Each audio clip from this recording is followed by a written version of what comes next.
Welcome to fifth period. I hope आप सभी अच्छे होंगे। आज हम प्रतीक शिवालिक सर की KVS PRT टेस्ट सीरीज के कोड डी के जर्नल सेक्शन के सॉल्यूशंस देखेंगे। आइए क्वेश्चन नंबर 1 देखते हैं। Choose the correctly spelled word. यहाँ पर जो हमारा फर्स्ट वन है मैग्निफिसेंट, ये एकदम सही वर्ड है जिसका मतलब होता है someone very beautiful.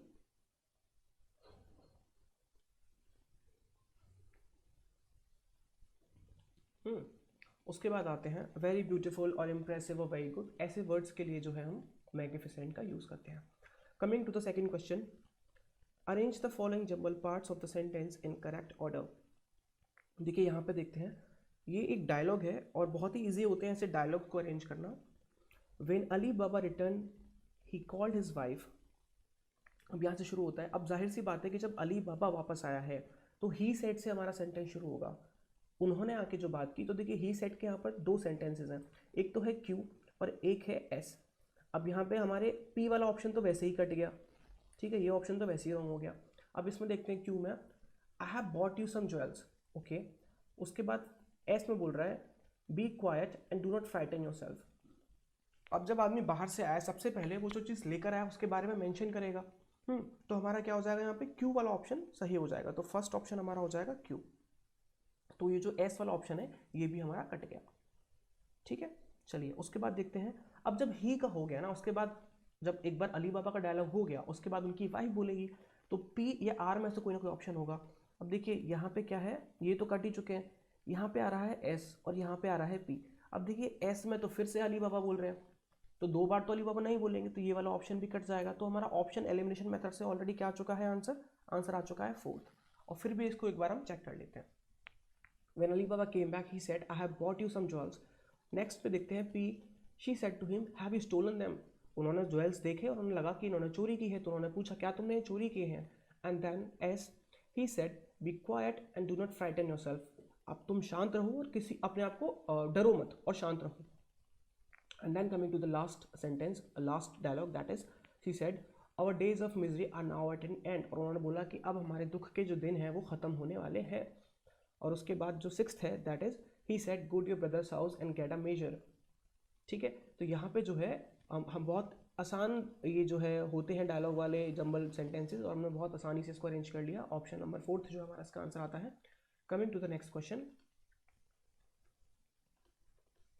That is which part of the following sentence has error in it. शुरुआत करते हैं बिसाइड फूड। अब देखिए यहीं पे पहला ही वर्ड है हमारा बिसाइड फूड। बिसाइड का मतलब होता है नेक्स्ट टू, यहाँ पर लिख लेते हैं। बिसाइड का मतलब होता है नेक्स्ट टू, मतलब कि बगल में, आपके साइड में, है ना। By the side of someone, by the side of someone, by the side of someone something. और यहाँ पे लिखा क्या हुआ है, बिसाइड्स फूड। अब खाने के बगल की बात तो नहीं कर रहे हैं मैडम, तो इसका जो आंसर होगा वो होगा बिसाइड की जगह पर क्या यूज़ करना होगा हमें, बिसाइड्स। बिसाइड्स का मतलब होता है अदर देन, इसका मतलब होता है अदर देन। तो यहाँ पे क्या है एक बार देखते हैं, other than food the pilgrims carried some medicines. तो आंसर क्या हुआ हमारा, पहला ही पी में यहाँ पे क्या होना चाहिए था, बिसाइड्स होना चाहिए था इंस्टेड ऑफ बिसाइड, ठीक है। चलिए आते हैं फोर्थ क्वेश्चन पर। विच part of the following sentences has error in it. Adult suffering chicken pox. देखिए सफरिंग और चिकन पॉक्स के बीच में कोई ना कोई प्रेपोजिशन आना चाहिए था। विदाउट प्रपोजिशन ये एकदम भी जो उसका यूज़ है वो अप्रोप्रिएट नहीं है, तो वो प्रेपोजिशन क्या होगा, फ्रॉम, ठीक है। आप कभी भी किसी बीमारी से सफ़र करते हैं तो उसके लिए क्या हम यूज़ करते हैं, फ्रॉम प्रेपोजिशन यूज़ करते हैं। तो फोर्थ का जो ऑप्शन है वो पहला पी, इसमें ही एरर आ गई, तो हमें आगे पढ़ने की ज़रूरत ही नहीं पड़ी। एक बार फिर से देख लेते हैं इसको। Adult suffering from chicken pox can develop all kinds of complications. Sentence में सिर्फ फ्रॉम वाला एरर था और कहीं भी एरर नहीं है। Now coming to next question, that is fifth. Convert the given sentences into active slash passive voice. Has someone made all the necessary arrangements. अब देखिए यहाँ पे क्या है ना कि ऑल द नेसेसरी अरेंजमेंट्स ये क्या है, ये ऑब्जेक्ट है तो ये पहले आएगा। भाई ऑब्जेक्ट पहले आएगा, सब्जेक्ट की जगह ले लेगा और क्या बन जाएगा, एजेंट बन जाएगा। जब ऑब्जेक्ट सब्जेक्ट की जगह ले लेता है तो उससे सब्जेक्ट नहीं बोलते, उसे हम एजेंट बोलते हैं। तो यहाँ पे क्या है, has all the necessary arrangements. अब अरेंजमेंट्स है तो क्या है, प्लूरल है, और प्लूरल है तो क्या लगना चाहिए, प्लूरल हेल्पिंग वर्ब, जबकि ये हैज़ क्या है, सिंगुलर हेल्पिंग वर्ब, तो ये हो गया गलत। उसके बाद हम देखते हैं have the necessary arrangements been all, ये कोई मतलब नहीं बना रहा। ऑल जो यहाँ पे है हमारा, ये यहाँ पे इसका कोई यूज़ ही नहीं है, ये एकदम गलत जगह पर यूज़ किया गया है, सेंटेंस का कोई मतलब ही नहीं निकल रहा, तो ये भी हो जाएगा गलत। इसके बाद एक बार हम फोर्थ वाला ऑप्शन जो है वो देख लेते हैं, थर्ड छोड़कर। All the necessary arrangements have been made by one. देखिए बाद ऑल द नेसेसरी अरेंजमेंट से शुरू होना ही नहीं था, शुरू कहाँ से होना था,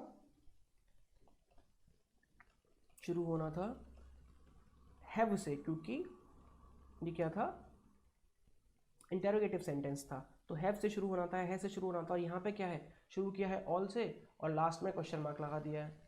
तो क्वेश्चन मार्क लगाने के लिए क्या करना होगा, आपको इंटेरोगेटिव सेंटेंस बनाना होगा, और उसके लिए क्या करना होगा, या तो हेल्पिंग वर्ब से शुरू करना होगा या फिर WH वर्ड से या क्वेश्चन वर्ड से शुरू करना होगा। आइए थर्ड ऑप्शन देखते हैं, हैव। देखिए एकदम सही जो है हेल्पिंग वर्ब का यूज़ किया गया है। ऑल द नेसेसरी अरेंजमेंट्स, ये क्या है, हमारा सब्जेक्ट है, मतलब सॉरी एजेंट है, हमारा ऑब्जेक्ट था, ऑब्जेक्ट के बाद सब्जेक्ट की जगह पर आ गया, तो अभी क्या बन गया, ये एजेंट बन गया। तो ये क्या है, हमारा एजेंट है, एजेंट के अकॉर्डिंग हेल्पिंग वर्ब एकदम सही यूज हुई है। बिन मेड बाय समवन, देखिए हैज़ है ना, तो ये क्या है, प्रेजेंट परफेक्ट है, और प्रेजेंट परफेक्ट किस में चेंज होता है, प्रेजेंट परफेक्ट कंटिन्यूस में, ये है प्रेजेंट परफेक्ट, क्योंकि क्या है, हैज़ है, और ये चेंज किस में होगा, ये चेंज होगा प्रेजेंट परफेक्ट कॉन्टिन्यूस में, तो क्या हो जाएगा, हैव बिन हो जाएगा, यहाँ पे हैव और बिन का यूज़ हुआ है, ठीक है, एकदम सही। तो हमारा ऑप्शन नंबर थर्ड जो है फिफ्थ का वो सही हो जाएगा। आइए अब आते हैं नेक्स्ट क्वेश्चन में, that is sixth question. Convert the given sentences into direct indirect speech, call the first witness. देखिए यहाँ पे क्या है ना, ये इंपेरेटिव सेंटेंस है, क्योंकि शुरुआत किससे हो रही है इसकी, कॉल से, मतलब फर्स्ट फॉर्म ऑफ वर्ब से हो रही है।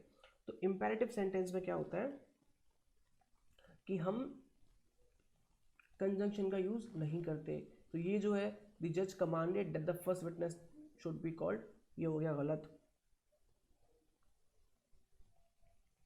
नेक्स्ट है दैट, सेकेंड ऑप्शन देखते हैं, द जज commanded them to call the first witness. अब यहाँ पे देम तो है ही नहीं, तो देम आ गया, तो ये तो गलत हो गया।